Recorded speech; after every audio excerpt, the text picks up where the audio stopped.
Hey everybody, welcome to this week's Star Report. This is Jason here at New Dimensions Crystals and Reiki downtown Brenham, Texas, right next door to KTEX 106 radio station. In case you're looking for a landmark to come and try and find me on one of the days I'm actually in the shop. I do take appointments on days where retail is closed, in case you're wondering. Today's report is for November the 20th through November the 26th, 2024, in case you're wondering, what year is it?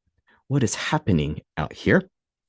And of course, because it is the star report, we talk about our closest star first. And the sun has been quiet for the past couple of days. Looks like it's going to be quiet for the next couple of days as well, as most of the sunspots are minor and losing their complexity, and complexity causes them to erupt. So, low eruption warnings on the sun. Um, Of course, the sun is quieting down just in time to enter the new 19-year Aquarian cycle, as Pluto has moved into Aquarius. There is a coronal hole that is center disk. Center disk. Sun is like this, center disk. And that little coronal hole, as you know, provides us with a plasma stream. The chair is a little wonky today. And that plasma stream usually takes a couple days to reach Earth. So that plasma stream, which is an enhanced solar wind, will impact the Earth probably in the next day and a half or so. And so when that comes, we are usually getting that feeling of sort of being squeezed like a sponge. And so being squeezed like a sponge as we move into the Aquarian age, right? Imagine dip the hand in the water bearer's jar, right? Aquarius water bear. And now we're being squeezed like a sponge, right? So we're being cleansed. Cool stuff. Just in time for next week's American Thanksgiving. Fun times. Um, yeah, and of course, if you're feeling it already, there is a magnetic lock when the hole hits before the stream gets here. So if you're already feeling odd things, that is probably the case. We are moving into Sagittarius this week.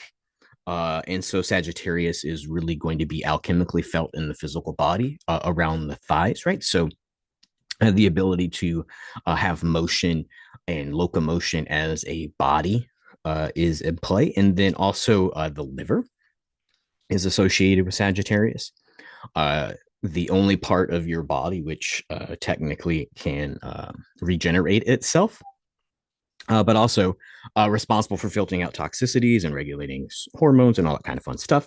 So if you are feeling super stressed in the liver, pay attention to alcohol consumption over the holidays. And if you are looking to add some spice to your life for the holidays, turmeric would be really good to add to your cooking delights, as it is good for your liver and also an anti-inflammatory. Woo! Fun time, Sagittarius. So yeah, that leads us into what we go with next is the retrogrades that are currently happening planetarily. Um, we're currently in Neptune for retrogrades: Neptune, Chiron, Uranus, and Jupiter. Neptune is really about our cosmic consciousness, right? So our awareness that we are interdimensional citizens of a conscious reality, and that there are things that are beyond the 3D and measurable stuff and things by our scientific instruments. So awareness of that. Anybody watching the hearings on UAPs and the fun stuff like that, or at least getting the thought process, if not disinformation about what those kinds of things look like and what we know about them. But definitely it expands the consciousness to wonder about interdimensional beings that are having interactions with humanity. So fun times. Chiron is in retrograde, which is about healing our limitations, right? So maybe the reason that interdimensional beings seem so far advanced from us is because we've limited ourselves through indoctrination and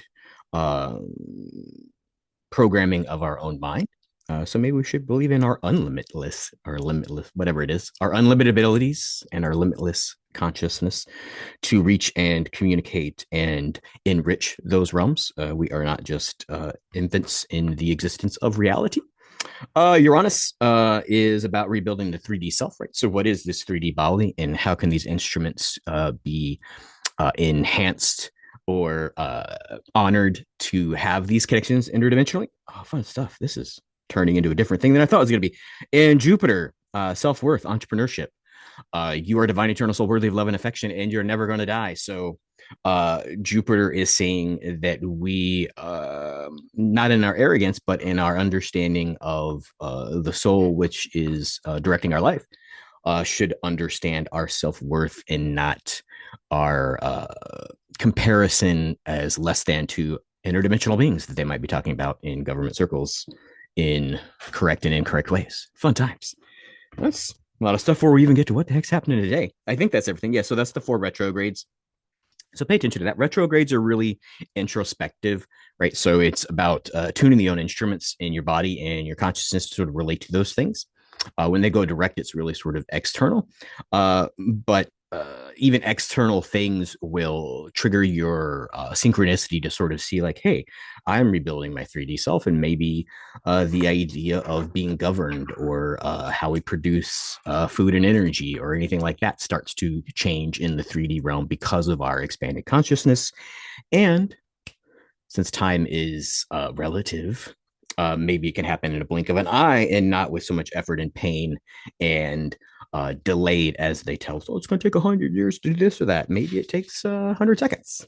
Perfect timing. Anyway, moving in, today is the day where Pluto moves into Aquarius, right? So this is the marking of a definitely a shift and moving into the age of Aquarius, which they've been talking about since the 60s, and everybody had the psychedelic revolution. It opened up like, oh my God, we're in the age of Aquarius. Now cosmically, we're pretty much there, right? So you want to think that space is big, whether you believe it's flat or whatever, there is an interdimensionality to it where something around the edges might be bigger than what the flat Earth is.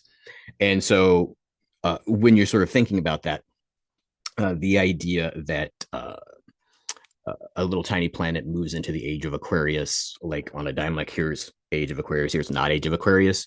We've been moving into it for this time, right? So it's like crossing into a border area, right? It's like we're kind of, which part of the river does Texas start when you're going to Oklahoma? All those kinds of things. Anyway, the cycle lasts for the next 19 years. 19-year cycles are a pretty big deal.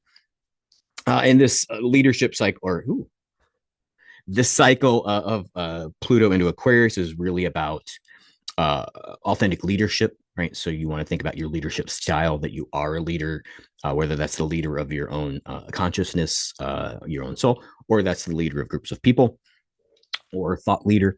Those are the kinds of things to be paying attention to. And really, into this age of Aquarius, that kind of understanding of leadership is the energy, at least, is the crumbling of authoritarianism, right? And so either there's a last draw or move towards authoritarianism, like, no, we want to keep authoritarianism in the age of Aquarius, or there's this authoritarianism doesn't work kind of thing going on. So pay attention to that. That might be interesting to watch on the world stage. That's a lot of stuff that's happening already, and it's just Wednesday. Moving right along into Thursday, the 21st, the sun and Pluto are going to align, and Pluto moving into Aquarius. So that sort of solar alignment with Pluto is really going to give you a where did I write that down? That's interesting. Anyway, I think I want to say something else about Wednesday. If you want to know how that's going to affect your life, that's what I want to do. If you want to know how that's going to affect your life, there was a test case for that. Pluto was in Aquarius for the first part of this year, from January, September. It sort of did a doot, and then back into Aquarius for the next 19 years. And so if you want to see how this affects your life, just sort of see how you shifted leadership wise, leadership training wise, leadership understanding wise from January of 2024 till September. And just sort of gauge that this is going to be that for 19 years, right? So embrace your leadership, embrace that sort of movement and shifts that happen to you at the beginning of the year, and you'll be fine.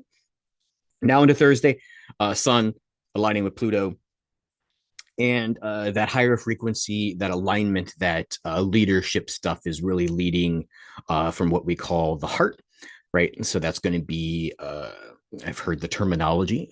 Jeff Lerner, shout out. Love based leadership. He's not the only one who says it, but he's the one I like that says it. And so that idea that you can lead from the heart and that your heart has leadership qualities and that your heart is telling you the correct path to move forward, right? And especially if you believe in your divine eternal soul worthy of love and affection, then that guise is something that can be trusted, right? And especially into this age of Aquarius, right? We talked about this sponge squeezing and this cleansing. In this age of Aquarius, you're being washed clean, being given direct spiritual wisdom so that what you, an awakened heart, can trust is that you're being led in the correct way and in the correct frequency. You're going to feel that.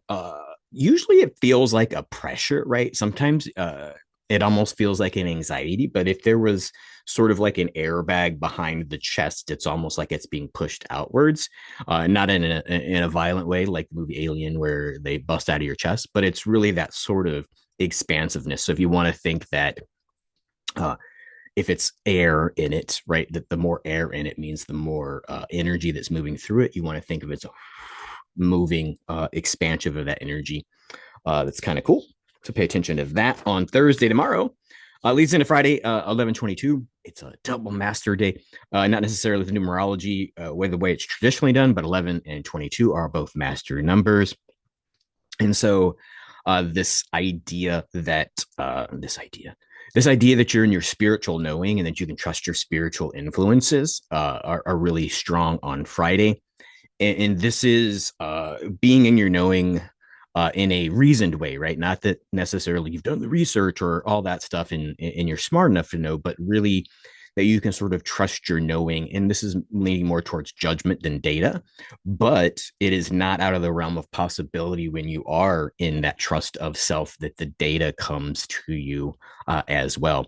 And this is a lot of energy that's sort of around people that sort of know math in their head but can't give you the work to get to the math, right? So the answers are out there, and if you can ask the consciousness what's the answer to this and it gives you that, you'll have people trying to snap you back into concreteness by going, well, show me the work. What are the steps you used to get there, not the correctness of the answer. A lot of us of this age group, I was born in 1976. All of us in this age group sort of experienced that in definitely early math classes, where showing our work got us out of our consciousness and out of our spirit, so that we got out of our knowing and thought that the knowing was external to ourselves, and that the knowing necessarily involves steps. So just sort of pay attention that that idea shifts on Friday or is able to sort of get past that. So be in your knowing is what's happening on Friday, and trust your knowing. Moving to Saturday the 23rd, new directions. Like, so a lot of times if you're sort of in a dark pathway and then all of a sudden light comes, right? So knowing, right? Think light bulb and knowing. When the light turns on, new directions present themselves. Maybe a new pathway sort of shows itself with this new light. And what did I write there? That sounds really. Oh, there we go. And also, what's influencing that these new directions on the 23rd? I was like, I can't read my handwriting. Is the moon's moving towards new? So pay attention to that. Yeah, it's good to be in your knowing, and new directions aren't necessarily the correct directions, but just sort of say that you're not locked into one possibility. And so, if you are overwhelmed by the size of the task or the mundanity of the task, pay attention that new directions can present themselves, and you can find a way forward, which is fulfilling to your own divinity. Moving right along, moves us into Sunday, 11/24. What you on Sunday, you want to pay attention to what's unfolding for humanity is for your good. For humanity's good, for your good, no matter what it looks like, the energy won't allow your divinity to be squashed anymore. And it might look like destruction of things that you thought were solid, whether that's structures, belief systems, jobs, relationships, or your relationship to relationships. That sounds confusing, but it's not. You'll know what I mean on Sunday. Leads us into Monday and Tuesday, where Mercury starts to slow down and move into retrograde. And so when Mercury slows down into retrograde, this time it's just in time for holiday travel. Yay! Um, you want to look for new spiritual data streams. So just sort of that can be a new way to dream. That can be a new metaphysical practice. Just new data streams for spiritual data streams and a way to get from here to there, right? So, I totally, take control of my life and have a love-based leadership if I had this amount of money, this amount of time, or these situations lined up.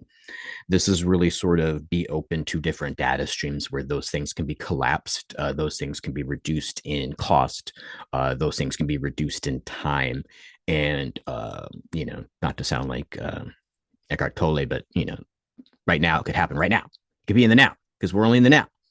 So pay attention to that on Tuesday as we move into the holiday weekend.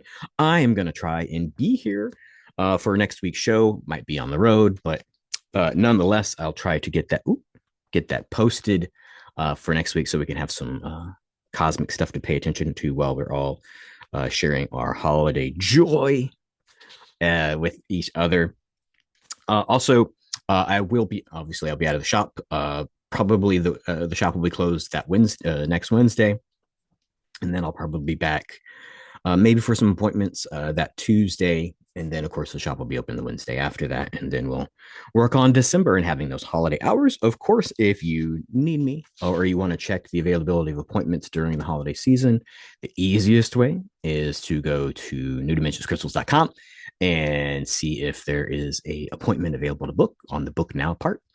And those are the energy sessions. Usually, most of the time, try to catch me in the shop if you're trying to do a tarot reading.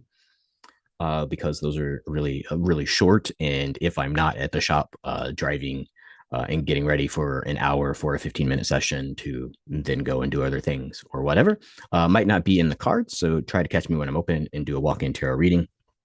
It is the holiday season, so it's usually not that busy. People are off doing holiday things. I think that's everything I have for you. I appreciate all of you who watch the show, like and subscribe and share with your friends. I like giving this energy. I like giving this information. It's pretty easy to sort of collate for me, and it's something that sort of becomes internalized, like a feeling, right? So it's sort of like the Beautiful Mind movie, where you're just sort of moving things into and seeing them all line up. And there is sort of a personal experience of that stuff, which I probably don't share that with because this is more about here's just the information and how you're going to feel or generally how you can feel. These things always get more detailed when you look at your own chart and see what these planets and movements are doing for you personally. So this is a broad stroke. If you want to dive down in the details, that's great. If you're by the shop or you want to know more of the details and how they're sort of shifting me, also come by the shop. But until next time, everybody, I'm going to look for the stop recording button and I'm going to tell you many blessings. See you next week.